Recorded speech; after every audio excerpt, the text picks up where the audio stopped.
Previously on Championship Rings. I don't get the hype around the Seahawks team. How did they win 10 games? I don't see it. I don't see They're it on gonna a they're gonna win 10 games I again. I don't see it. I don't see Sam Darnold being an upgrade over Geno Smith. The AFC is so tough with quarterbacks.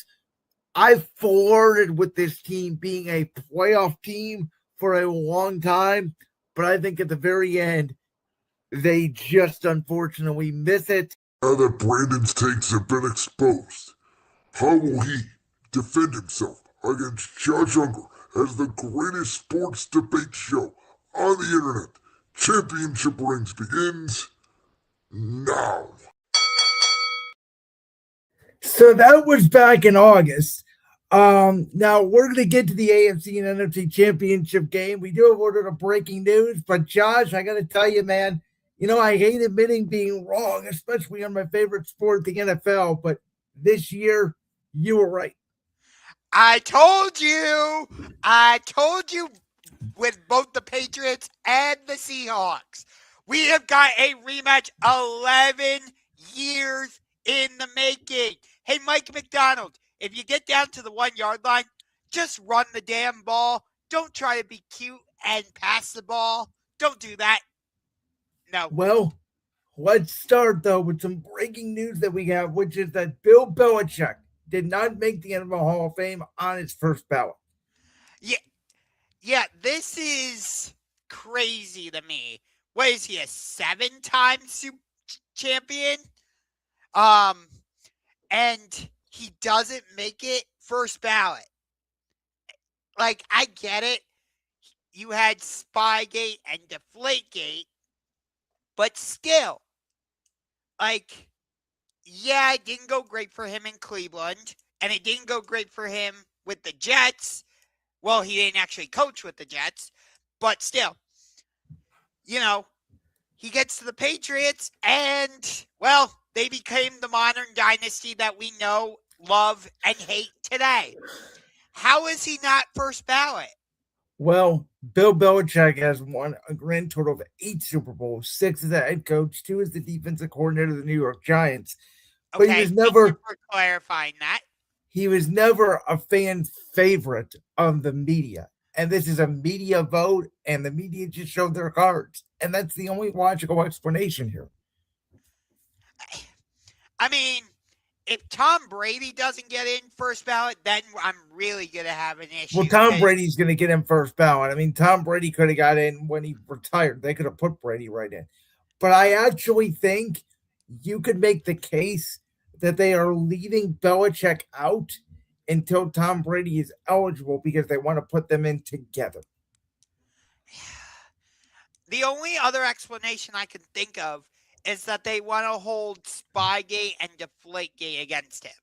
Well, I think Spygate you could hold against him. I still don't believe Deflategate was a real thing.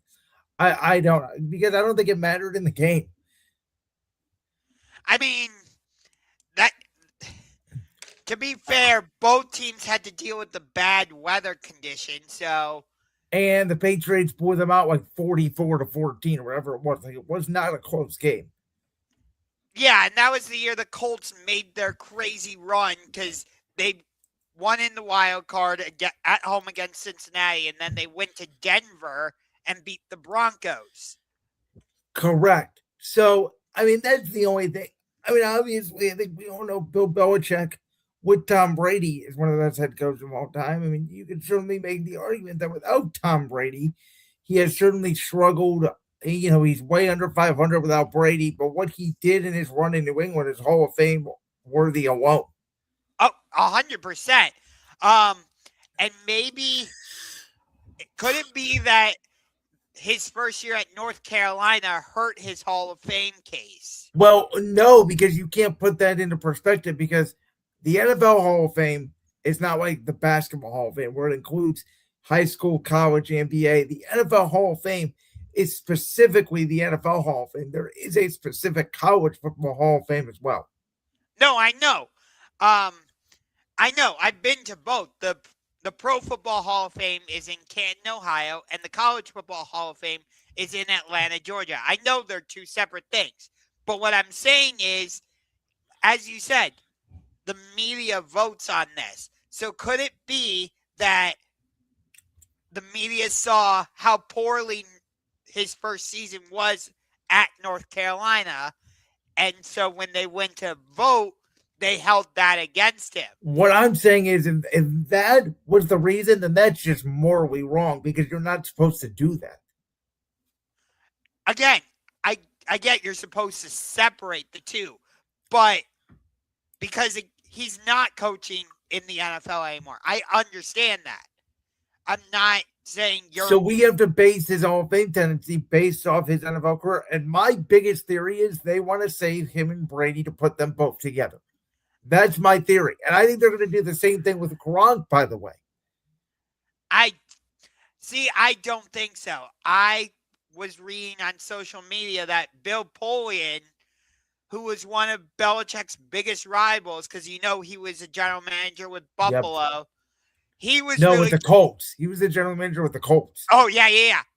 But I think he had some involvement with the Buffalo Bills, if I'm not mistaken. At some point, maybe, but he was the architect behind the Peyton Manning team that took them down in the 2006 AFC Championship game. Yes, but I think he was involved with the Buffalo Bills in some way.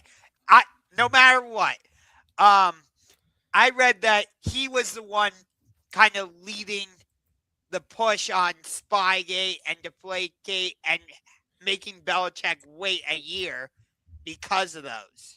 Well, it wasn't only that. I would argue the media just doesn't like Bill Belichick in general because he was never nice to them, ever.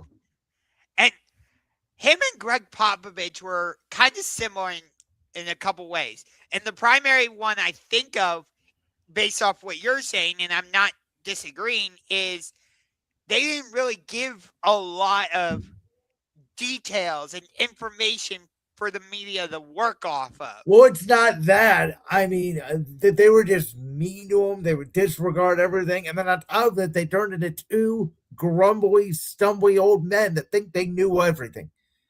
Again, I'm not disregarding that. I'm just saying in this particular case, to me, the bigger point is the fact that neither of them really said anything ever.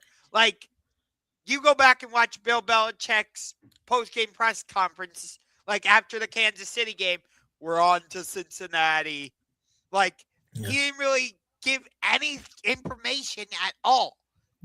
Well, he's not. I mean, he doesn't have to. You don't have to give information. You can volunteer it, but you don't have to. No, I understand that, but that's part of the media's job. You know this is to pose questions and get the players and coaches to talk. And here's a question I have for you: how important is first ballot really? Now, again, we're not a player, we're not a coach. We don't know that. But if you're a player or a coach, you don't make it first ballot. Are you that upset over it? I would say, yeah. Because you look at some players and you're like, he's clearly first ballot. For example, Randy Moss, my personal favorite wide receiver of all time. If he did not make it first ballot, that would have been an issue. But somebody like, I'm trying to think. Like a Terrell Owens. Yeah. Is he a Hall of Famer? Yes. I don't think he's first ballot Hall of Famer, though. Now, when we talk about Hall of Famers, though, like in the past, Joe Montana, Shannon Sharp, Troy Polamalu, do we say they are first? I don't know if any of these guys are first ballot, but you know what I'm getting at. Do we call them first ballot Hall of Famers, or do we just call them Hall of Famers? As far as I know, we just call them Hall of Famers. That's what I'm saying. So to me, I don't know. I get why people would be upset, and it is wrong because Belichick should be. But if I'm Belichick, I don't really care. And that's probably Belichick's reaction. But for some players, or coaches for that matter, being first ballot does matter. You know, I always thought this, though. If you're a first ballot Hall of Famer, you shouldn't have to wait 5 years. That's always been my argument. If you're a first ballot Hall of Famer, when you retire, you should be going into the Hall of Fame immediately. like, for example, my favorite player of all time in Major League Baseball, Ken Griffey Jr., you watch him play, you're like, first ballot Hall of Famer. Easy. You watch others like Derek Jeter, Mariano Rivera. You could just tell right away, easily, Yes. first ballot Hall of Famers. So when Kobe Bryant retired, and God rest his soul, it was just, the 6-year anniversary of his passing, I would have put him right in the Hall of Fame. Same with Michael Jordan, same with Tom Brady. Those level guys, I don't wait 5 years. If you are first ballot, you go in the minute you retire. Even if you come back, you could do a wrestling thing where you are a Hall of Famer, but you are still playing on the field. I actually think that'd be really cool to do. Yeah. Interestingly, you're talking about that because Phillip Rivers came out of retirement to play for the Indianapolis Colts. He has to wait another 5 years before being Hall of Fame eligible. Yes. And I just, I don't know. I think 5 years is a long time. That's just me. I mean, the Hall of Fame. I mean, Belichick doesn't have to wait, right? He was out of the game for what? He's been out of the NFL for what? This will be his 3rd year now. Yeah. So I do love that with the NFL, at least, they do the Hall of Fame knocks where they have former players come up and knock on the new Hall of Famers doors. I watch that TV program every time. I absolutely love it. Okay, well, from the Hall of Fame to the on the field, because the New England Patriots advanced to the Super Bowl after a 10-7 game that turned into a complete blizzard in the second half. But obviously, Josh, the biggest play of the game was when Denver was up 7-0 early on in the game, and Sean Payton decided to go for it on that 4th down. Okay, so first of all, let me address something. Because I've heard people saying, oh, the AFC Championship should have been played in a dome. No, I loved that game. Yes, it turned into a blizzard, but you know what? Both teams had to deal with it. It's not like New England had an advantage over Denver. Like, both teams had to play in it. It was beautiful to watch. Both teams had to make adjustments, and New England was just able to make more adjustments, and they came out with the win. I don't think anything should change.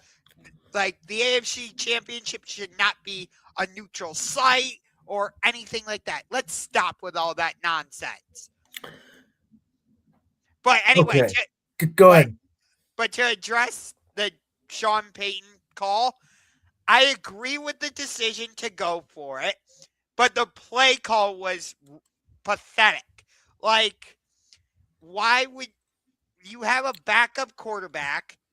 Why are you trying like a weird pass like that? Either you've shown that you can run the ball effectively. Why not just run the ball with RJ Harvey? Or maybe a quick slant pass, for example. But the play call I just thought was wrong. The decision overall, though, was correct. Okay. So I agree with one of your points. I disagree with another point. I'm going to start with the point that I agree with you on first, which is I actually agree with you. The play call to go forward was the right decision. I also agree with you that the actual play call itself was a terrible play call. The one point you made about running the football with RJ Harvey, I'll do you one better. How tall is Jared Stidham? 6'3", something like that. He's a pretty tall quarterback. Why don't you just get behind him and do what 31 out of 32 teams usually do in that situation and push the ball? Because if you don't get a yard in that situation, in my opinion, you don't deserve to win the game. And I look at it, I know 7-0 in that spot. I know they could have went up 2 possessions and made it 10-0. However, in that situation, when you are that close to the red zone, I believe that kicking a field goal is almost a win for the defense. And I don't think Sean Payton knew that it was going to turn into an absolute blizzard. To your other point, excuse me, yes, both teams did have to make adjustments in that second half, but I thought it was very ugly football. I mean, neither team could really move the ball. Once the Patriots got the lead in the game, it did feel like, to me at least, that the game was over from that point on because Denver really could not move the ball. No, I agree with that. And maybe the game would have been different if they still had their starting quarterback, Bo Nix. Well, But that's the thing, I wonder if they ran that play call with Bo Nix on 4th down, do they get the first down? I would say they probably do. I just don't understand why you're going east to west laterally on 4th down. Yeah. The one thing I will say, though, is like Sean Payton has always been aggressive like that. You know, think back to Super Bowl 44. He came out in the second half and did the onside kick, which, of course, nobody was expecting. So it's in Sean Payton's DNA to do this. But I do disagree with him going for it, you know, a couple times early in that game prior to that when you had the opportunity to kick field goals. I feel like that's been one of the things that's hurt teams throughout the season and the postseason is teams just want to be so aggressive that they forget the kickers are a factor. Well, can I tell you why? It's because of the new kickoff. Because if you kick the ball to the end zone and you get down to the 35-yard line, now the other team only needs 2 first downs and they're in field goal range. Right. But it's still like, you know, if I kick a 20-yard field goal, what good is that going to do me? Where if I miss it on 4th down, I still have to make them drive the field. Yeah, but if you're only down 3, why not take the points? Okay. If you're down 3, they were up 7-0. See, it's 2 different examples. But we did get some news in regards to the Broncos, which caught me a little off guard. They fired their offensive coordinator. Who doesn't call plays? I don't really know what Joe Lombardi does. I mean, he was pretty good. He was okay when he was with the Chargers. Yeah, but I would imagine it's Sean Payton calling plays like you're saying. So I don't know what the point of an offensive coordinator is if the head coach is the one calling the plays. Well, I'll tell you, here's the point, and no one knows this. They are the ones that are running the meetings during practice during the week. They're the ones in the film room, the QB room. That's something the head coach does not do, even if he is the play call. Okay. But so Joe Lombardi was the one that put the plan in place, basically. He helped with the plan, yes. So in some regard, I got to hold him accountable for the 4th down play then. Well, but Sean's the one that calls it, and obviously that's Sean's mind. Nice to meet you, Rings. My name's Brandon, by the way. Says he works with you sometimes during Monsters games. So yes. Nice to meet you as well, Badger 19.98. But yeah, I mean, this news was a little strange because it kind of came out of nowhere because it's like you almost got to the Super Bowl. It's kind of like the Niners when they fired Steve Wilkes a couple years ago, where it's like everybody knew he was going to get fired, but they ended up making the Super Bowl anyway. Yeah. But somebody was wrong about Sam Darnold. I was wrong. Sam Darnold, not only did he prove himself to be a franchise quarterback this year, however, I am still going to stamp my foot on this. I do think that a lot of Seattle's success this year was due to Quinn Kubiak. And I think if he gets a head coaching job, then the Seahawks and Sam Darnold are going to regress. But this was a team that made some key free agent signings, made a key trade at the deadline, as you've been talking about for weeks with Raheem Shaheed. A really good roster all the way around, and they outplayed the Rams in the second half. So, remember I posed the question to you last week. Is Rams Seahawks Part 3 the real Super Bowl? And you said it depended on who won the AFC Championship. Yep. Knowing that it's New England, has your opinion on that changed? Everybody thinks the Seahawks are going to blow the Patriots out, and I don't. I think it's going to be a very close game, and I think New England has a real shot to win the game because I think Seattle's offensive line is not very good. And I think you saw the pressure that when the Rams were able to get pressure on Sam Darnold, he did struggle a little bit. I thought the game completely changed, by the way, when they had the muff punt and then Darnold throws the touchdown to Bobo the very next play. Momentum completely changed on that. Now, it could have changed back again when Tariq Woolen, unfortunately, got the worst taunting penalty I've ever seen in my life. There's no way that should have been called. Let me put that out there right now. And then Stafford throws the touchdown to Puka Nacua the next play. And I don't know why nobody has brought this up. The score at that point is Seahawks 31, the Rams 26. Everybody wants to talk about why did Sean McVay go for it on that 4th and 4. What I want to talk about and what I ultimately believe decided this game is why did Sean McVay, when it was 31-26, they just got that touchdown after that horrific taunting penalty. They could have went for 2 to make it a 3-point game, and they kicked the extra point. I don't understand that one at all. Okay, so wait a minute. You're praising Sean Payton for the 4th down call. Yes. But you're holding it against Sean McVay. I'm holding it against Sean McVay that he didn't go for 2 when they scored the touchdown. No, I know, but it circles back to the aggressiveness conversation. No, it doesn't, because it's a 5-point game. No, it's a 5-point game. Guess what? If you get the 2-point conversion and it's a 3-point game, then you can kick a field goal to tie the game, Josh. That circles back to the aggressiveness. No, it doesn't. The difference between 4 and 3 is massive. The difference between 5 and 4 is nothing. How do you not understand the math behind this? No, okay. I get the no. Okay, go ahead. I get the math. I'm not saying you're wrong.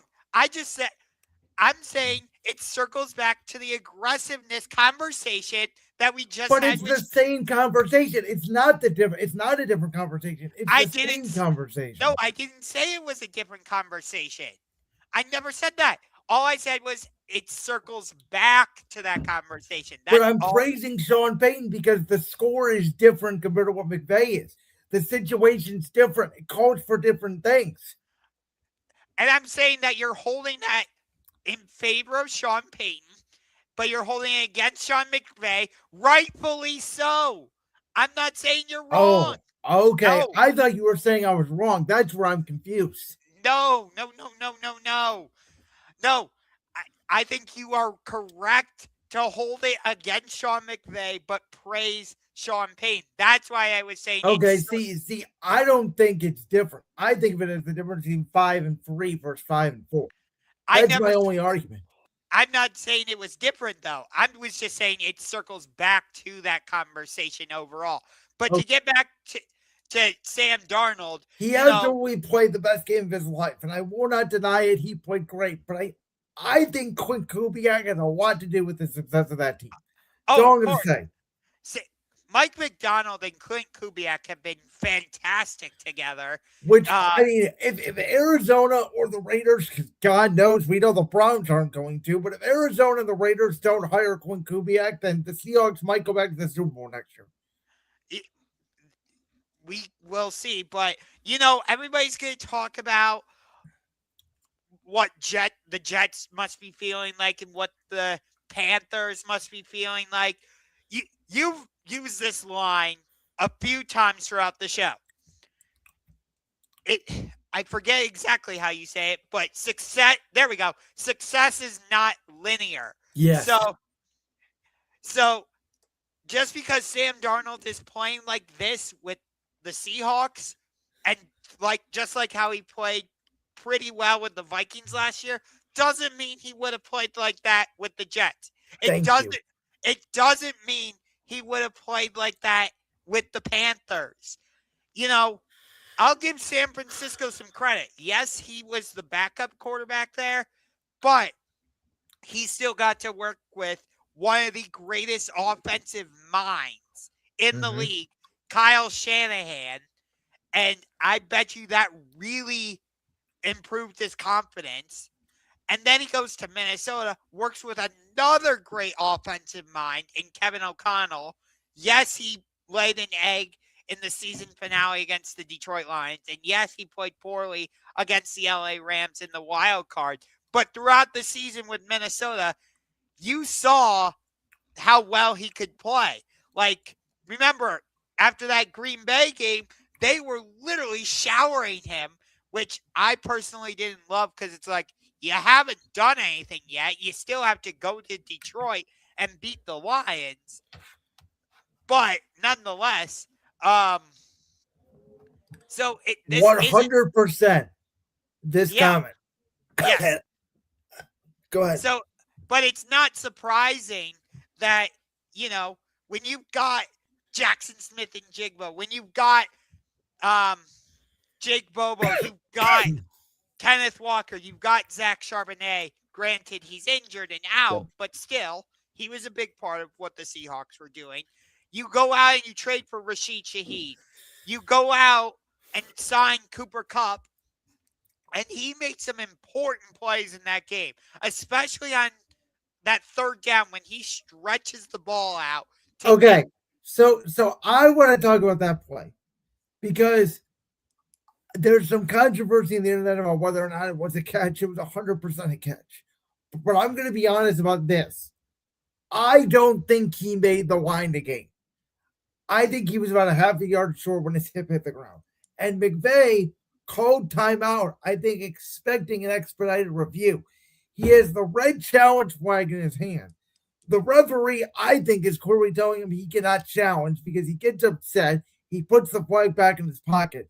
And it is never addressed on the broadcast. To me, I thought he was short of that. Now, by the way, if I'm Seattle, if he is short, I'm sneaking in on fourth down. But I thought that was a major miss for the broadcast. They just ruled that a first down, and it went on. And I did not think he made the line of game. Yeah, that whole sequence was weird. And I didn't fully understand it. So I'm not going to sit here and try and defend it and say, yes, it was a first down, but I'm also not going to sit here and say it was not a first down. I thought it was close. I mean, listen, I hate again that each of these games are coming down to the officiating call. Yes, but do you get my overall point, though? Well, and again, I thought the taunting call on Tariq Woolen was just garbage. There's no way that should have been called taunting, and that would have ended the game right there. Seattle absolutely deserved to win this game. I was wrong, and they outplayed the Rams in the second half. But here's my big issue is, in general, I think quarterbacks get way too much credit. I understand why they get paid millions and you want the best quarterback. I get it. But if you don't have good to great weapons around the quarterback, it doesn't matter. Do you think Sam Darnold would have been as great as he was? Buffalo is your prime example that you're kind of wrong on that. Josh Allen's like the one. Josh Allen didn't become. Well, Josh Allen's a great quarterback. You just said the quarterback gets way too much credit. Okay, Josh Allen's great. Hold on. Josh Allen did not become the way we know Josh Allen to be until he got Stephon Diggs. Yes, but now that he's matured, now he doesn't need as many weapons. It's kind of like what Brady did in New England the last 5-6 years he was there. Okay, but you look at somebody like Sam Darnold, for example. We didn't start heaping all this praise on him until he got to Minnesota and he had Justin Jefferson, Jordan Addison, Yes, but TJ he also had Hawkins. Kevin O'Connell. I think the coaching part of it is more underrated than the players. I think you need better coaching. Because Josh Allen was not this Josh Allen until Joe Brady came back out because Ken Dorsey didn't work as an offensive coordinator. Two things can be true, though. I'm not saying you're wrong, but at the same time, you can't say that, like, do you think Jaden Daniels would have been as good as he was rookie year if he didn't have Terry McLaurin, Brian Robinson, Zach Ertz? I don't. Well, he didn't have that many weapons. I mean, that's not a stacked weapon. Brian Robinson's a third string running back? Okay, fair. What about your quarterback, Jalen Hurts? Okay. Who does he have around him? Devontae. He's got A.J. Brown, Dallas Goedert. And he struggled with Brian Johnson as his offensive coordinator, had Kellen Moore, made it to the Super Bowl, and then, by the way, did not play that great down the stretch with Kevin Patul as his offensive coordinator. Again, two things. I'm not trying to discredit the coaching. You make it sound like I think the coaching matters more than the weapons, is what I'm saying. I think Kevin O'Connell, I think Quint Kubiak is more important to Sam Darnold than JSN. I really do believe that. Okay, Baker Mayfield is still great despite an off year. Yes, Tampa. Okay, this conversation has nothing to do with Baker Mayfield, though. By the way, Tampa had some more weapons. Remember how great Emeka Buka was to start the year? What was their biggest loss? It wasn't. I mean, Mike Evans got hurt, but why did they fall apart? They don't have Liam Cohen anymore. I'm not saying coaching isn't important. You make it sound like I'm saying no, but I think I put more value on the coaching than I do the weapons. Okay, and you know what? Jacksonville is a prime example because you're right. Trevor Lawrence didn't become who he is until Liam Cohen got there. Yes. And by the way, coaching gets the best out of your weapons. JSN became a monster this year because of Quint Kubiak. Again, you're not wrong. I think two things can be true. And Seattle is a great example of that. Chicago is a great example of that. Yes. Jacksonville is a great example of that. Seattle. So I think we're both correct. I just put more emphasis on the players. That's all I'm saying. All right. Well, speaking of coaching, we have new head coaching hires in Pittsburgh. We have a new head coaching hire in Buffalo. We have a new offensive coordinator hire in Tennessee. Vegas, Arizona, Cleveland are still looking for coaches. Where do we want to start with this? Does anybody want to be the Cleveland Browns head coach? Let me answer this question because to me it's a little bit unfair because the Browns head coaching position is being held up because Jimmy Haslam is insisting that Jim Schwartz is going to be the defensive coordinator. No. You called him by the wrong name. It's not Jimmy Haslam. It's Jerry Haslam. Well, in my opinion, if Jerry Haslam would allow Nate Sneezelhouse, or however you say his name, to pick his defensive coordinator, he would have been the head coach of the Browns already. And I think the same thing potentially for Greg Uditsky as well. Yeah. It leads me to believe Jim Schwartz is going to be elevated and just going to be named the head coach, which, he was not a great head coach when he was in Detroit. So we'll see if he's learned anything. And that would mean that they would have just wasted the last 6 weeks, and they could have fired Kevin Stefanski about week 6 or week 7, and they could have made this decision and see if they got anything with Jim Schwartz. If Jim Schwartz or Todd Monken, God forbid Todd Monken, if one of those two guys becomes the head coach of the Browns, that would mean this entire process would be worth nothing. Yeah. It doesn't surprise me that the Browns, Raiders, and Cardinals are the three teams left without a head coach, because who would want to coach for any of those teams? I mean, I would want to coach for the Raiders. I don't think that they're in that bad of a situation. If you like Fernando Mendoza enough. Arizona's got good weapons, The Browns just need someone to come in there and believe in Shador Sanders. Like all three of these jobs have some pluses. They're not all awful jobs, in my opinion. Well, with the Raiders, you don't know how long you get to stay. Well, if I can fix Fernando Mendoza, if I can have Fernando Mendoza at my hip and we can compete, I'll be there for 10 years easily. By the way, I think the biggest coaching news that we got out of today is not Joe Brady being hired by Buffalo. It's not Mike McCarthy being named the head coach of the Pittsburgh Steelers. I think it's Brian Daboll being named the offensive coordinator in Tennessee. I agree with that. And listen, the AFC South, who knows what's going to go on with Daniel Jones? We saw the success the Jags have. We know what the Texans became at the end of the year.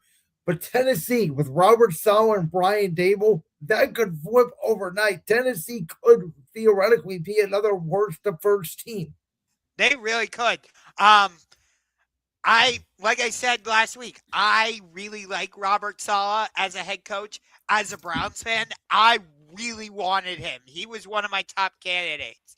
I think he got the short end of the stick with the Jets. It was a bad situation right from the beginning. Nobody was going to win in that situation.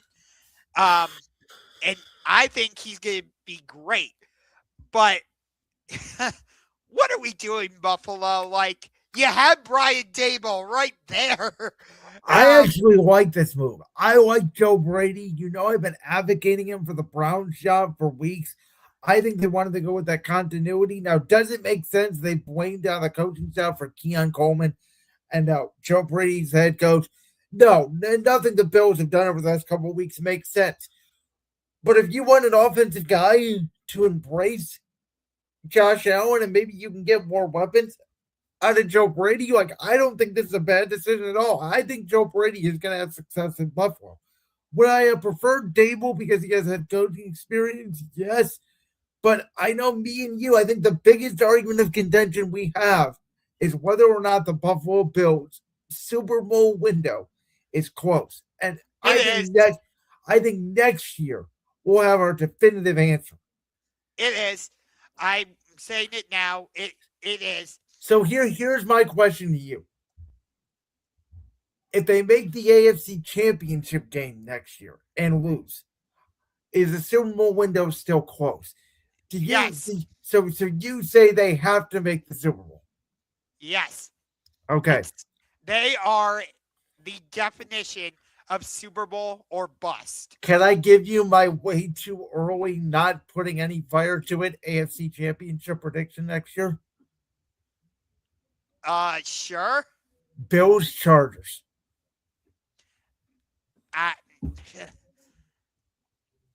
I don't trust the Chargers. I think Mike McDaniel is going to be one of the best hires of the offseason for that Charger team. I think it's a perfect fit. They get both their tackles back. I think Denver overachieved a little bit. They'll still be good. I don't think they'll be as good as they were. I think this was Denver's opportunity this year to win the Super Bowl. And like Buffalo, they didn't capitalize on it. Unfortunately, Bo Nix got hurt, or they might have beat New England. I don't think, even if the Patriots win the Super Bowl, I think they'll still be good. And they're a very young team. They have room to grow. But we all know what happens after you play in this game. You do oftentimes regress a little bit the next year. Yeah, as you have said countless times, and as I said earlier, success is not linear. But I will say this. Why did Joe Brady have success at LSU in 2019? He had Joe Burrow, but he went spread offense because he saw the wide receivers he had. Justin Jefferson. I want to say Randy Moss's son was on that team. Was tight end, yes. Terrence Marshall, I believe, was on that team. And he was really good for that. He wasn't good in the NFL, but he was really good for that team. Jamar Clyde Chase was on that team. Yep, Jamar Chase. He also had Clyde Edwards-Helaire. So who I thought he was going to really work with the Kansas City Chiefs. So, but obviously it didn't. But that point aside, he's like, oh, that's a 5-star weapon. That's a 5-star weapon. That's a 5-star weapon. We're going to go spread offense, and it's going to be our guys against your guys. And I believe our guys can win. And against Buffalo, they've completely changed. And now they're using James Cook and Khalil Shakir and whoever else they could find off the street. Yes. And I think part of that is because, again, Buffalo doesn't have a great group of wide receivers. No, I mean, but again, to your point, at LSU, they went 5 wide. At Buffalo, they did a little bit of 5 wide, but he adapted. Instead of receivers, they're using Dalton Kincaid, they're using Dawson Knox, they're using Shakir in the slot. Like, I really like Joe Brady, and I like this fit a lot. Oh, I'm not trying to discredit Joe Brady. I'm actually doing what you were just saying. I'm, praising him for adapting. But at the same time, I think if Josh Allen and Brady, for that matter, had weapons to work with on the outside, they might go back to that LSU style offense. We'll see. They got to get the defense right. We'll see if they invest more resources on that. But now to the NBA we go. As where there is smoke, there could be some fire. There was an article that came out this weekend that LeBron and the relationship with the old Lakers regime and Jeannie Buss was fractured. The new Laker ownership is not tied to LeBron. It does sound like, and we both said this when the Luka Doncic trade happened a year ago this weekend, that this Laker franchise is now transitioning from LeBron's team to Luka's team. And listen, LeBron can still put up points. He's not the defender he used to be. He can't give you 40 minutes all the time anymore. I think this Lakers team is definitely very top heavy. They're not very athletic. They don't shoot a lot. They still don't have a lot of bigs. And it just feels like, listen, yes, the Lakers did a lot of favors for LeBron and vice versa. But I think it is time. I don't think they're going to move on from him at the trade deadline. But I do think this will be LeBron's, not only his last year with the Lakers, but I think it could be his last year overall in the NBA. So the Lakers are coming to Cleveland tomorrow to play the Cavaliers. Cavs have won 4 in a row. And unfortunately, we will be without Evan Mobley for the next couple weeks. And it's unfortunate timing because we're actually playing well right now. We've gotten ourselves right back into the mix in the Eastern Conference. We're just a couple games out of second place, which is currently held by the Boston Celtics. Yeah. But so just to address that, I don't feel like there's any team in the Eastern Conference that's really separated themselves from the rest. I agree with that. I think you can make an argument the top 5 teams in the NBA are all in the West. Yes. So if the Cavs can get healthy, with Darius Garland, Evan Mobley, Sam Merrill, I'm not as concerned about Max Strus. I still think we could be in the mix for the playoffs. I don't know about championship, but I still think we could be in the mix for the playoffs and be a factor. I mean, we're definitely not going to miss the playoffs. The question is, are we going to get a top 4 seed, or are we going to be in the play-in tournament? Yeah, I do think we will make the actual playoffs, not do the play-in tournament. So it'll be interesting to see what the atmosphere is like tomorrow at Rocket Arena, because it could be LeBron's final time playing in Cleveland. As you said, maybe he retires at the end of the season. Hey, Lakers, DeAndre Hunter for LeBron straight up. Who says no? No, it's interesting you bring that up, because given the emergence of Jalen Tyson, there are talks that maybe the Cavs could trade DeAndre Hunter to the LA Lakers. And that's what I'm saying. Does that open up a spot? Listen, do I think LeBron would come back here for the minimum? No, I do not. Would I love to see it? Absolutely. And I don't even want to get into the GOAT discussion. This is just, I want to see LeBron one last time in a Cleveland uniform to end his career. I do think this may be his last time playing in Cleveland, because I don't think, contrary to some people's belief, a lot of people think that he wants to go on a Kobe Bryant-esque retirement tour. I do not believe that. I think LeBron one day is just going to decide, I've had enough. That's it. And I, for some reason, when this article came out over the weekend, it does sound like to me the old Laker regime, technically under Jeannie Buss, is angry that the narrative out there is LeBron saved the Lakers. Not that they went and got LeBron, which is just completely wrong because the Lakers have been irrelevant for the past 15 years until LeBron got there, really. Yeah. And I think there are still people who don't count that 2020 championship Which because the difference between the NBA championship and the MLB championship is the Lakers were the best team in basketball that year. And that was the only year that Anthony Davis really stayed healthy. yeah. And I thought it was fitting that the Lakers won that championship given the events that played out. Like you mentioned, I think it was yesterday was the 6-year anniversary of Kobe. Yeah.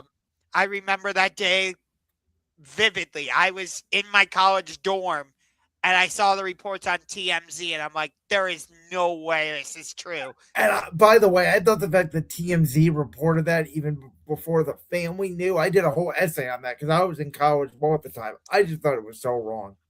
But no, because it was TMZ that initially reported it. I'm like, okay, TMZ puts out fake stories like this all the time. Like, you know me, I'm one of those very skeptical fans. But when I started seeing the reports roll in from CNN and ABC, Fox, NBC, ESPN, I'm like, oh shit, this is legit. Yeah, and again, like if you think about it, the Lakers franchise since Kobe retired was down in the dumpster. They tried the Lonzo Ball thing, it didn't work. LeBron did get the championship, but this does now feel like the era of Luka Doncic in LA. And really, if you look at LeBron's 8 tenures in Los Angeles, outside of the one championship year, they really did, I would say, overall underachieve. Yeah, I agree. For example, to get eliminated in 5 games last year by the Minnesota Timberwolves. Yeah, a series that, I thought going into it, as much as I loved Anthony Edwards, I thought that LeBron and Luka were the two best players in that series. I was wrong. Turns out Ant was the best player in the series. Yeah. And didn't Denver sweep them in the Western Conference Finals, if I'm not mistaken? They was that 5 games, and the next year they swept them? I believe so. Yes. Because I know one of those series, Denver. Yeah, they beat them in 5, and then the next year in the first round they swept them. Okay. I do remember that was one of the closest. No, I think it was the conference finals where they swept them. Oh, yeah, that's right, because we said it was the closest sweep ever, because they lost every game by 3 points. Yes, and one of those games in Denver, I believe, the Nuggets won on a Game Jamal. 2, they had them, and Jamal Murray hit that game-winning shot, and it was over. Yes, and that's why I said, as much as I love Jokic, the most important player for the Nuggets was Jamal Murray. Again, not trying to discredit Jokic in any way. But while Jokic has been out, Jamal Murray is the one who's had to keep them afloat. Absolutely. Well, in Chicago, the Bears, not the Bears, the Bulls, excuse me, have retired the number 1 of Derrick Rose. I got to be honest with you here, Josh. I know Derrick Rose, one of the greatest players of all time, maybe one of the biggest what-ifs of all time if he didn't get hurt after that tremendous 2011 season. But when I think of retiring jerseys, I think of guys that have done great for the franchise, brought teams championships. Derrick Rose is one of the most talented players of all time.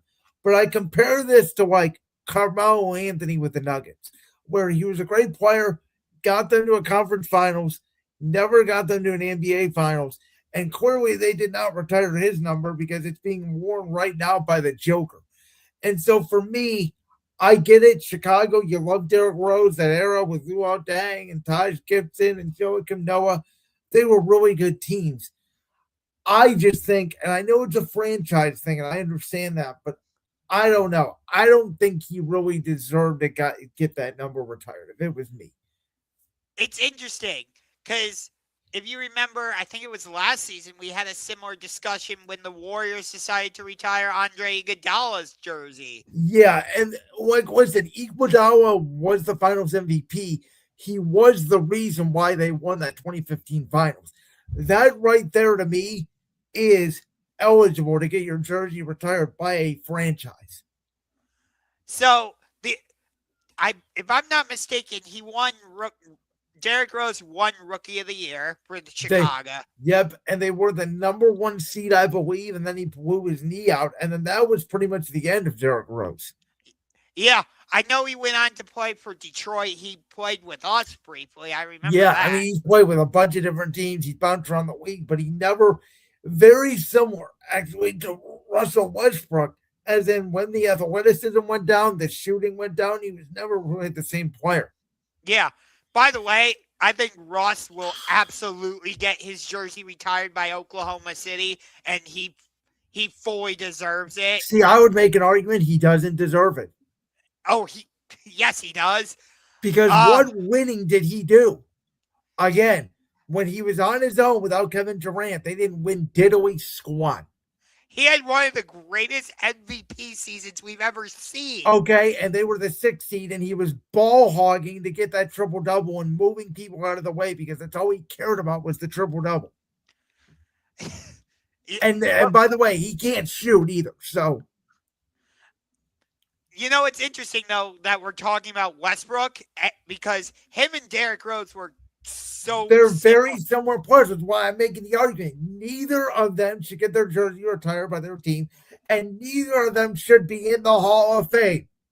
And I bet you, I don't know about Derrick Rose, but I bet you Russell Westbrook will get in the Hall of Fame. Yeah, I mean, if Carmelo Anthony's in the Hall of Fame, Russ is going to get in. Dwight Howard is in the Hall of Fame. Because it's the Basketball Hall of Fame. The NBA, I've argued with you for this for years. To me, the NBA needs to do what the NFL does, which is create an NBA Hall of Fame, not a Basketball Hall of Fame. So what do you do with the women's players then? You make your own WNBA Hall of Fame. It's got a legacy. It's got a league of its own. Hopefully we actually see the WNBA this season because they're having CBA issues at the moment. But getting back to this, I did love watching those Bulls teams with Derrick Rose. Oh, they were absolutely fun to watch. And I told you this about John Morant. I think John Morant's the most fun to watch player maybe I've ever seen. Derrick Rose is in there and Russell Westbrook's in there. Doesn't mean I don't like their athletic ability. It doesn't mean I won't turn on the TV set. But listen, Draymond Green's fun to watch commit fouls. It doesn't mean he's a Hall of Famer. And yet you know he's going to be a Hall of Famer. Yes, because he's won championships, which should be the end-all, be-all. Derrick Rose never even, correct me if I'm wrong, I don't even know, did they make a conference final? 2011 against Miami, yes. Okay, so just like Carmelo Anthony, 2009 against the Lakers, one conference final, and that's it. Because I want to say 2012, Miami played Boston in the conference They finals. did. Remember, they were down 3-2, and LeBron had what I still think next to the 2018 game against the Warriors is the greatest game of his career, that Game 6 against the Celtics. Yes, and then in 2013 and 2014, they had that great rivalry with the Indiana Pacers. And young Paul George, man. Those Pacer teams were fun teams. But again, should Paul George get his jersey retired by the Pacers? I don't think he should. No. See, that one, I agree with you. And what's the difference between Paul George and Derrick Rose? No, that's my question. I do agree with you about Derrick Rose. I don't think he should have gotten his jersey retired. What's the difference between Paul George, Derrick Rose, and Russell Westbrook then? Because I think they're all the same. Okay, so with Russell Westbrook, he was part of that 2012 team that got the Thunder to the NBA Finals against the Miami Heat. He had, again, he averaged a triple-double and won league MVP. The Thunder were constantly in the playoffs. No, they didn't make deep runs. I'll give you that. Chicago and Indiana were both constantly in the playoffs. I mean, it's like Bradley Beal, right? He was constantly in the playoffs with the Wizards. Oh, Bradley Beal does not deserve to get his jersey retired. Thank you. Okay, so we're on the same page there. Yes, I don't think the Washington Wizards should retire John Wall's jersey. Okay, but my guess is they will. I used to think the jersey retirement thing is too overblown. Just like I think guys getting in the Hall of Fame is too overblown. Just like the Pro Bowl now is turned into a joke. If George Sanders can become a Pro Bowler, it's all a joke. It really is. It's why I don't like awards. Now, do I think like obviously Kyrie Irving, Kevin Love, LeBron, they're all going to be retired by us? Like, I don't even know. Like, I know Z's number's retired by us. I know they want to retire Anderson Varejão's number. I don't know about that.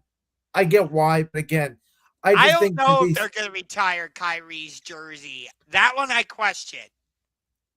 You're right, because of the way he was. I mean, but yeah.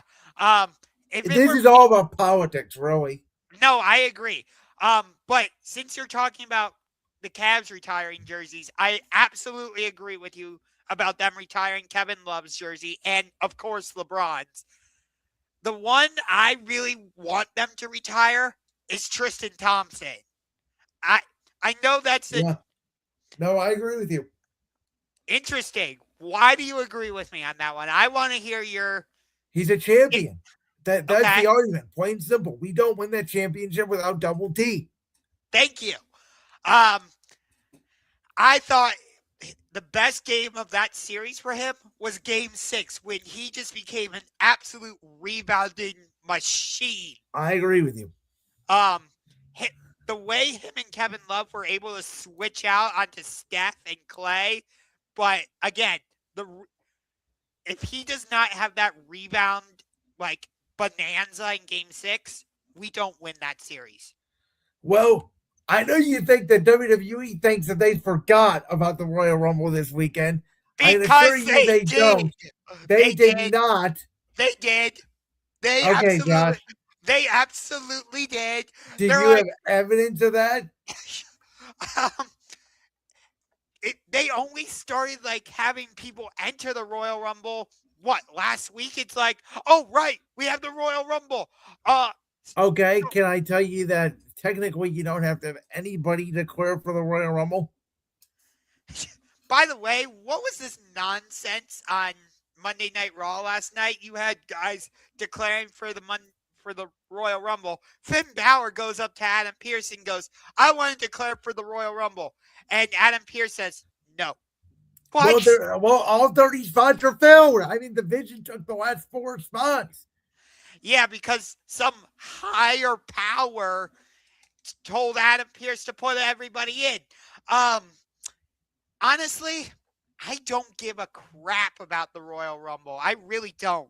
There's not one match on there where I'm like, oh my God, I have to watch that. Like AJ Styles versus Gunther. Okay, great. Gunther's been, the retirement guy. He retired Goldberg. He retired John Cena. As much as I love AJ Styles, it doesn't mean that much to me.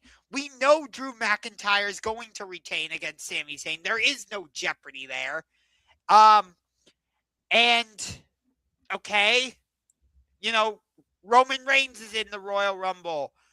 Whoop-de-doo. Jey Uso's in the Royal Rumble. He shouldn't have won it last year, but whatever. Hey, wait a minute. You picked him to win the Rumble, so how can you say he shouldn't have won it? They only did it because he was the hot commodity at the time. But you picked him, so you can't say, oh, he shouldn't have won it. But you said, I think Jey Uso is going to win the Royal Rumble because he should go on to face Gunther. And now, a year later, you said, oh, he shouldn't have won it. You can't do that. It's called retrospect. Okay, but there is something in sports called take integrity. Okay, yes. At the time, he was the hot commodity, and so at the time, it was the right call. No. Okay, let me rephrase that. At that time, it was the right decision. But looking back, it doesn't feel like the right decision. Okay, anymore. We can look back at everything. We can look back 10 years ago and say, you know what? Nick Foles probably shouldn't have won that Super Bowl against the Patriots. Guess what? He did. But, I don't know. It just doesn't feel like WWE is like put all the time and effort into the Royal Rumble to make me care about it. Like, Oh, you know, I disagree. I think they have came out this year in January, guns a blazing. Raw has been excellent television. SmackDown has been excellent television, and they are building so many branches. There are so many options of where you can go for most of the match. I agree with you. Drew McIntyre, 99% chance he's going to defeat Sami Zayn. There's a word out there, Sami Zayn beats Drew McIntyre. I do believe that because there's so many different options you can go with Sami Zayn. Does Sami Zayn, excuse me, does Sami Zayn enter in the Royal Rumble? Does he win it? Does he challenge Drew McIntyre again? Does he enter the Royal Rumble and get thrown out? Does he lose against Drew McIntyre and go crazy and turn heel? There's so many branching off options you can do. And you don't really need to tell a lot of story between Sami and Drew because the story is already there because we already know what the story is. That Sami Zayn has not been able to defeat Drew McIntyre. Yes. It just feels like they threw this together, this match. Like, I get it. In a way, they did because Drew McIntyre has only been champion for 2 or 3 weeks. Right. Because he won it on that SmackDown. On January 9th in Berlin. In Berlin. By the way, I did not watch Saturday night's main event. I was too busy watching UFC 324. How was that, by the way? It was amazing. I cannot wait to watch UFC 325 this weekend. Alexander Volkanovski versus Diego Lopez 2 for the undisputed UFC Featherweight Championship. I will say I did not like that there were commercials during the walkouts and that there were commercials during the fighter in between the rounds when we the fans like to see what the coaches are saying to the fighters because that's one of the great things about UFC is they show the walkouts, they show the corner meetings. So I did not like that aspect of it. But other than that, I thought it was great. But getting back to WWE stuff, I do like what they're doing with Cody Rhodes and Jacob Fatu. That's one of my favorite things going right now. I think, and I don't mind that it's probably going to be a triple threat match. Not the direction I would go personally. I'm okay with it, though. I would prefer it to just be straight up Cody Rhodes, Jacob Fatu. Let this match and feud get really personal and intense. Settle at WrestleMania with some type of stipulation. By the way, there's a world they could do that because there's a world you do the triple threat match in Elimination Chamber and Drew wins. And what if Sami wins the Rumble? And then you get Sami and Drew at Mania and you get Cody and Jacob, which I know is your dream. I also think Cody, Drew, and Jacob are going to do the triple threat match at Elimination Chamber. I don't think that is the night 1 or night 2 main event of WrestleMania because I don't even think Drew McIntyre is walking into WrestleMania as champion. I think the WrestleMania feud will be Drew and Jacob, and I think Cody's getting the belt back at Elimination Chamber and walking in as champion. I hope not. That would be the absolute worst thing for WWE to do. Well, do not have Cody because walk. Cody is, I believe, Cody Rhodes is walking into WrestleMania as champion against Roman Reigns.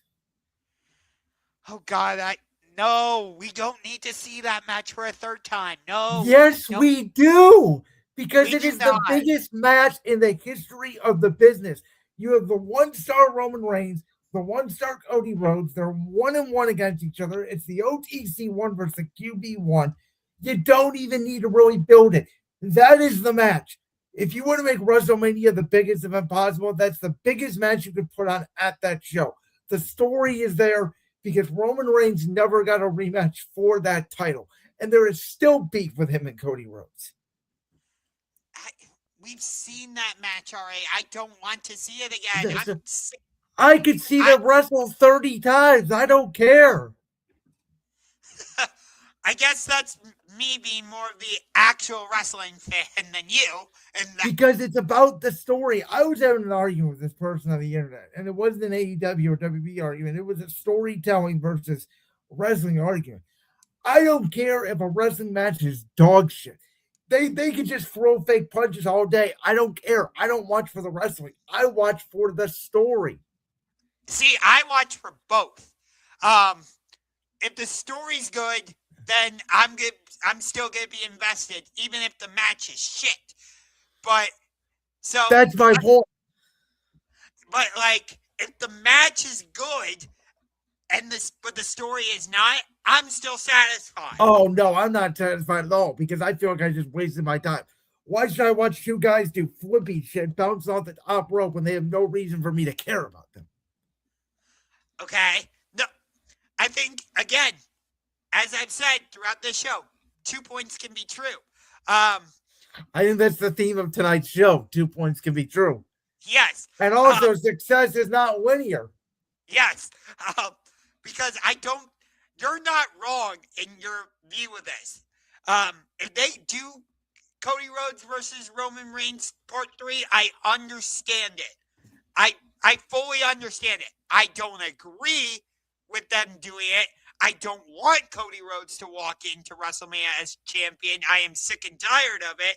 I don't want him to win Royal Rumble again. Well, he's not going to win the Rumble. I believe him and Jacob Fatu are going to eliminate each other. And I think that should be the WrestleMania match. Just the two of them. Which it could be. I do think the winner of the men's Royal Rumble is going to be Braun Breaker.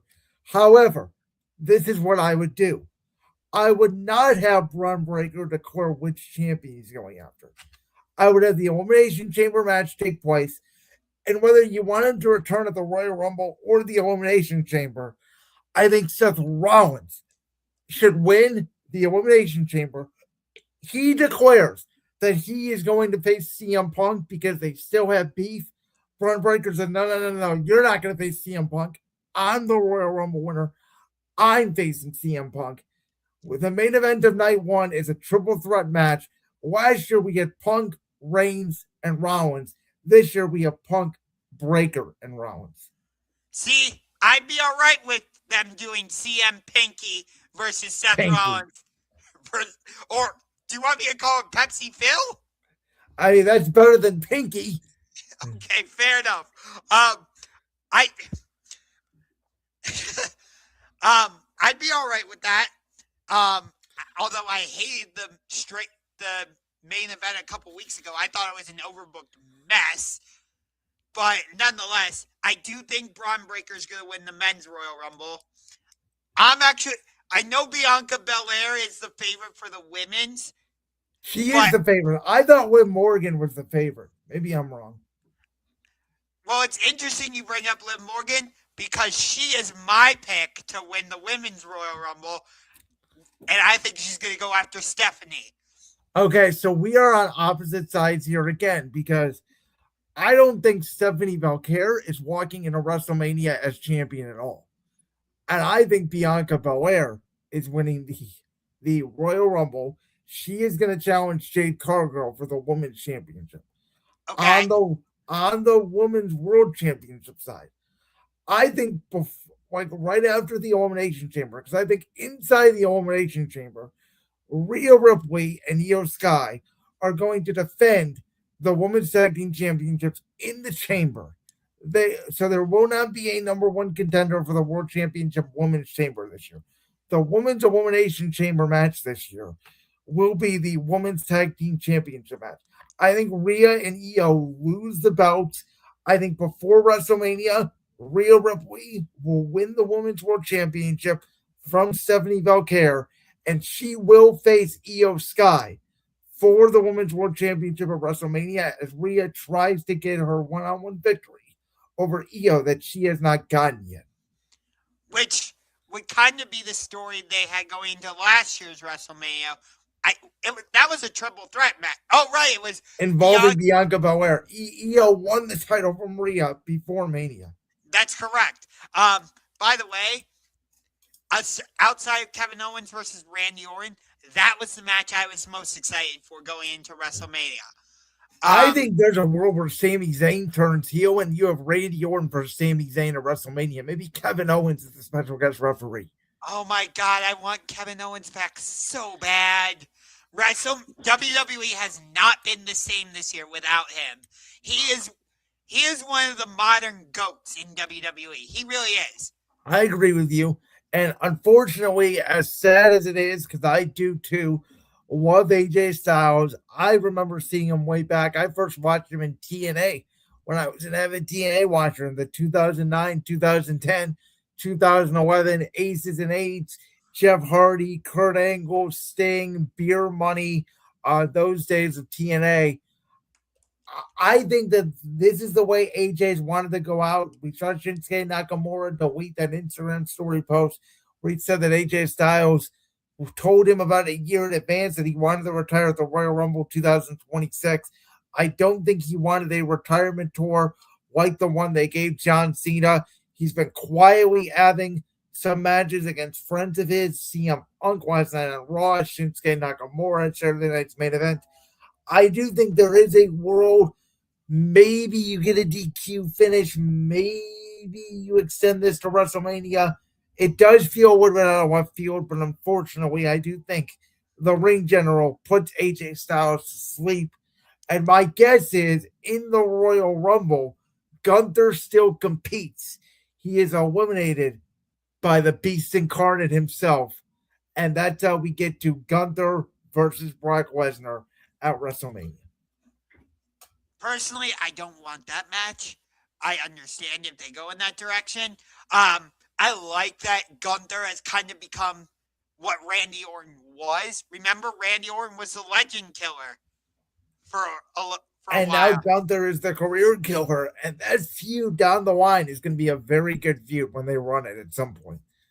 I will be sitting on the edge of my seat during that feud. I can assure you that.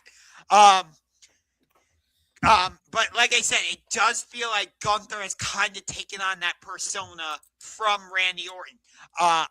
Which, hot take, I have Randy Orton as the GOAT, not John Cena. But nonetheless. And, I mean, there is a word out there where what if Cody wins the title back and Orton turns heel and you have Cody versus Orton? That's what I'm telling you. This is why I'm excited about the Rumble. We can say all we want. I don't know what direction they're going. I think Seth Rollins is coming back. I don't know that for sure. I think Cody might get the title back. I don't know. There's a world where Sami Zayn could theoretically be the world champion by the end of the Rumble. I know you say there's no shot. I think there's a shot. You're making valid points, but for me, watching WWE recently, it just feels like they're not putting the time and effort into the Royal Rumble like they have in the past. Well, I think it's overshadowed because last year's was so hyped that nothing was going to top it. And I do agree with you there, but it just feels like I've been watching. I have. And I've been trying to give WWE a fair chance. I really have. I'm not trying to intentionally be a contrarian and say it's all bad and all that. I really am trying to give it a fair chance. And from my perspective, it just doesn't feel like they know. Look at the names, though, Josh, that are going to be in this Rumble. Roman Reigns, Cody Rhodes, Jacob Fatu, Gunther, Brock Lesnar, Oba Femi. I think I mentioned Braun Breaker already. LA Knight, I think is going to return. I think this is where you get the return of Y2J Chris Jericho. My prediction is actually that Jericho will eliminate LA Knight. Those two will have a feud going into WrestleMania.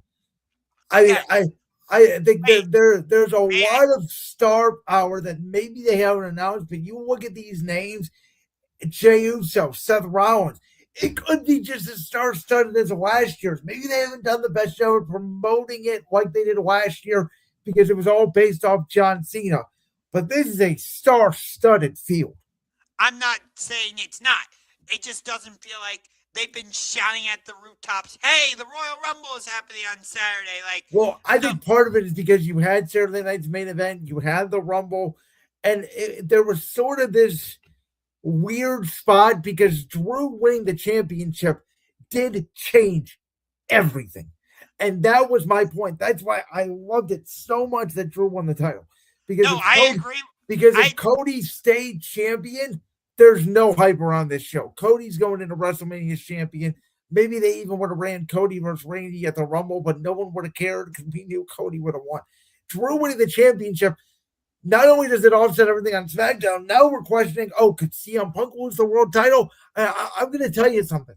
There was a thought in my head last night during the main event of Raw where I'm like, does AJ win the title and then Gunther beats him on Saturday and you just have Gunther going to WrestleMania as champion?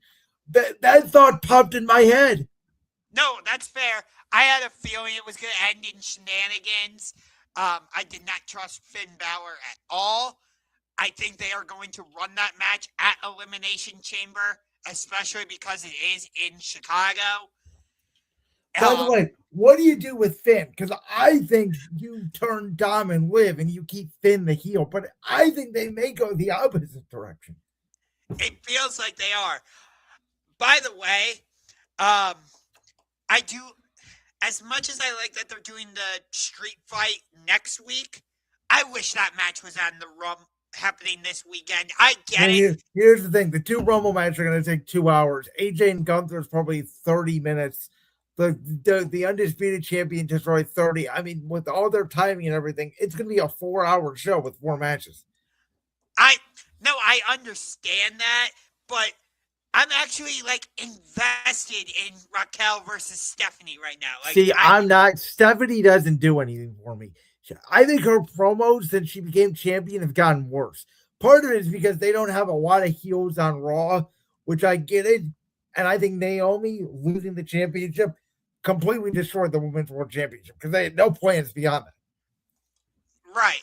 By the way, the tag team title scene on Raw is pathetic. The Creeds are getting in the match for the number 1 contender. I think they fell into a phantom zone. Again, the Users are tag team champions, and they don't know what to do with them because the world title picture is so crowded at the top. I don't know. I just think that there's so much that we don't know yet that's going to be answered coming out of the Royal Rumble. The WrestleMania picture will be more clear once we come out of the Rumble, but I don't think it's going to be all settled yet. The frustrating part is usually going into the Rumble, we have an idea of what some of the WrestleMania matches could be. You start seeing some of the feuds developing. I don't see that yet. And I think that's part of my issue also. But let me ask you this. Is that a product of WrestleMania being later in the calendar in April, not being the first in April? It's like April 18th. I think WrestleMania 40, I want to say it was the same night as the men's Final Four. Yeah, it was. But WrestleMania 41 was pushed back 2 weeks. So was 42. That's what I'm saying. Yeah. So I think because WrestleMania is being pushed back, you have more time where the Rumble doesn't need to start. You can start building at the Rumble, but you have way more time now than you usually do between the Chamber and Mania. By the way, you brought up AJ Styles and this possibly being his final match. 2 of my favorite WrestleMania feuds AJ had. The one against Chris Jericho going into, I think it was Mania 32, if I'm not mistaken. Correct. My favorite promo during that feud, Y2 Jackass. It was, that promo had me laughing. But my other feud that I absolutely loved, it was my favorite feud going into WrestleMania 40. AJ Styles, LA Knight. It was so good. The ironic thing is, I think AJ Styles' best WrestleMania feud was Shane McMahon. Oh, going into WrestleMania 30. Going into WrestleMania 33. 33, yes. And they opened the show, and that might have been the best match on that card. Yeah, but for me, there was just something about the chemistry AJ Styles had with LA Knight going into Mania 40, I was so invested in that feud. And going in, like, same thing with him and Jericho. Like I said, that promo alone sealed it for me when he just goes, Y2 jackass. And Well, the way, like, go ahead. there was just something about those two together. I'm like, this is just great. This Well- is amazing. While we're talking about AJ Styles and WrestleMania matches, watching Saturday night's main event made me think of what would have happened if Triple H was in charge when Shinsuke Nakamura was at his peak. Because that AJ Shinsuke Nakamura match we watched on Saturday, and I know you didn't see it, that should have been what their WrestleMania 34 match was, whatever the hell Vince booked. Oh yeah, and that whole heel turn was terrible. And you know, I said as a casual wrestling fan, I know this is going to annoy a lot of you, and you guys are going to call me an idiot, and I don't care because to me it's the truth. The most I enjoyed Shinsuke Nakamura's WWE run was when he was rocking out with Rick Boogs and Pat McAfee. Oh, that's when he was most over. I'm just going to be honest with you, with the WWE audience, until this recent match with AJ Styles. Yeah, like his United States Championship reign, he did nothing. He just won it from Either LA. or. Remember, he had the U.S. title in 2018 too. Yep. Well, I honestly forgot until you just said that. That's my point. So, you know, it's going to be a very interesting weekend, but we're going to finish it off with a topic about the Tampa Bay Lightning. Josh, go ahead. So, the two most recent dynasties in the NHL have been down in the Sunshine State. The Florida Panthers have been to 3 consecutive Stanley Cup finals. They've won back-to-back and in 2024 and 2025. And prior to that, you had the Tampa Bay Lightning go to 3 straight Stanley Cup finals, winning in 2020 in the NHL bubble against the Dallas Stars. And then they won the Cup in 2021 against the Montreal Canadiens, which that's not a traditional Stanley Cup final matchup because Montreal and Tampa Bay are actually both in the Eastern Conference and they're in the Atlantic Division. But the divisions had to be realigned and the playoffs got all messed up in 2021 because of the pandemic and whatnot. But so yes, I love outdoor hockey. Trust me, I do. And I know who Bowser is. I work with him with the Cleveland Monsters. I will be working the game on Friday or on Saturday. At least I think. I will be at the game on Friday. I'll address that in a minute. But the Tampa Bay Lightning will be hosting the Boston Bruins in the 2026 NHL Stadium Series at Raymond James Stadium, home of the Tampa Bay Buccaneers. As an NHL fan who loves the outdoor games, I hate this. Especially because the Florida Panthers, I get it. They're the modern dynasty right now. They've been to 3 straight Stanley Cups. They are the back-to-back Stanley Cup champions. They got to host the Winter Classic down in Miami. No. I hate that. So wait, this is different from the Winter Classic. They do another stadium game now? They do 2 outdoor games a season. The Winter Classic and the Stadium Series. Okay. Last year, the Columbus Blue Jackets hosted the NHL Stadium. The Red Wings, right? Yep, I remember that. And it's already been announced that the 2027 Winter Classic will be in Salt Lake City, Utah, between the Utah Mammoth and the Colorado Avalanche. Wait, there's a hockey team in Utah? Yep. Since when? Since last year. I didn't know that. I'm completely transparent. I had no idea Utah had another team besides the Jazz. Yep. The Arizona Coyotes moved from Arizona to Salt Lake City. Last year they were just the Utah hockey team. Oh, okay. I remember hearing something about that. I don't know why I thought it was like a couple years down the line. Nope.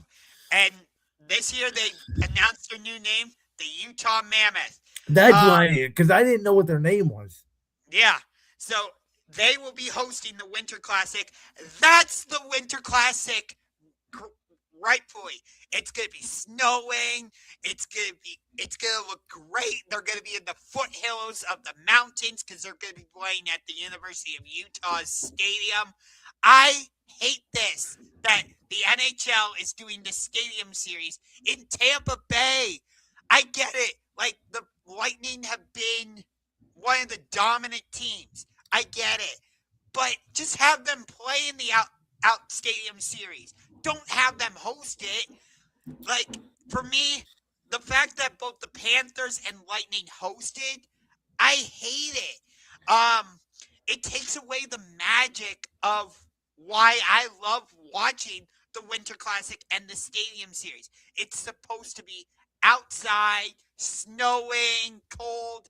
It's part of the magic. It's what makes these games so special. Yeah, yes, I remember that, and it was great. I loved it. Yes, it was down in Dallas, but it's not like it was 74 degrees and sunny. Well, it's going to be 55 in Tampa, so it's not. I mean, it's not that warm. Okay, but the Winter Classic at Lone Depot Park was, and they closed the roof, I believe. Or that maybe they had the roof open, but regardless, no, the Winter Classic does not belong in Miami. The Stadium Series does not belong in Tampa Bay. I would agree. Again, not knowing anything about hockey, I think when you name something the Winter Classic, it should be in like an East Coast or Midwest. The Stadium Series, though, I could see them hosting in a warmish weather city. I mean, they've done it in LA, so and they did it. They've done it in like Raleigh, North Carolina, but at the same time, no, I agree with you. Outdoor hockey is the best, but let's see. They actually had the roof open, but when the Winter Classic was in T-Mobile Park, those were wintry conditions when the Kraken played the Vegas Golden Knights. I don't want Vegas hosting the Winter Classic or the Outdoor Classic or the Winter the Classic. Stadium Series. Yes. From what I've heard, Dallas is hosting the Stadium Series next year at the Cowboys Stadium. I personally don't love that either. So why do you have a Stadium Series if it's going to be indoor? I guess just to get more people in the building? I guess. But, like, I get it. You want to reward the Panthers. You want to reward the Lightning. But just have them play in the games. Like, for me personally, I'd love to see the Winter Classic be played here in Cleveland. I know we don't have an NHL team, but the Columbus Blue Jackets are 2 hours away. You could have them face the Pittsburgh Penguins in the Winter Classic. Hell, the Cleveland Monsters, they were originally the AHL affiliate of the Colorado Avalanche up until the 2015 season. So why not do Avalanche Blue Jackets 2028 Winter Classic, First Energy Stadium in Cleveland? I would do it. But no, it is not the best stadium in the NFL, Nate. The best stadium in the NFL is Lumen Field, Seattle. You and I are always going to debate that. But to finish off, come out to Rocket Arena Friday and Saturday. It is Lake Erie Monsters weekend, so we are throwing it back because it is the 10-year anniversary of when we won the Calder Cup in a sweep against the Hershey Bears. Oliver Bjorkstrand put the puck in the back of the net with like 0.9 seconds left in overtime. We are throwing it back. Lake Erie Monsters weekend, Friday night, Saturday night. Belleville Senators are in town, AHL affiliate of the Ottawa Senators. I believe Friday night is a T-shirt giveaway for the first 5,000 fans. Saturday night is a Zach Wierenski bobblehead. You do not want to miss this. Well, Come on Friday out. night should be 1, 2, 3 hot dog, beer, soft drink night because I that's what they believe- usually do Friday night. So Yes. So come on out. I do second this. RC Cola is the best. I do second that. Oh, don't get Nate started on RC Cola.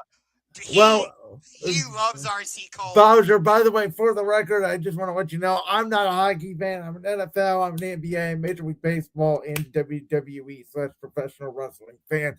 But that's all the time we have for this edition of Championship Rings because, Josh, when we come back next week, we have to talk about a game that will be played for the 60th time that will represent a rematch of Super Bowl 49. Answer this question real quick before we get off the air tonight.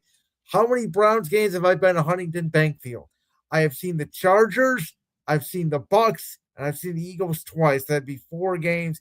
You want to count a preseason game against the Eagles in 2018, it would be 5 games. So I have been to way more than that. I have been to more Browns games than I have been to Cavs games. It's sad to say. But with that, that's all the time we have for this edition of Championship Rings. As always, he is Ungar the Max House of Sports Room Talk Show, Josh Ungar. I am Brendan with those of Brandon's World. We'll see you next week where we will break down Super Bowl 60. And with that, have a great night. Peace. See ya.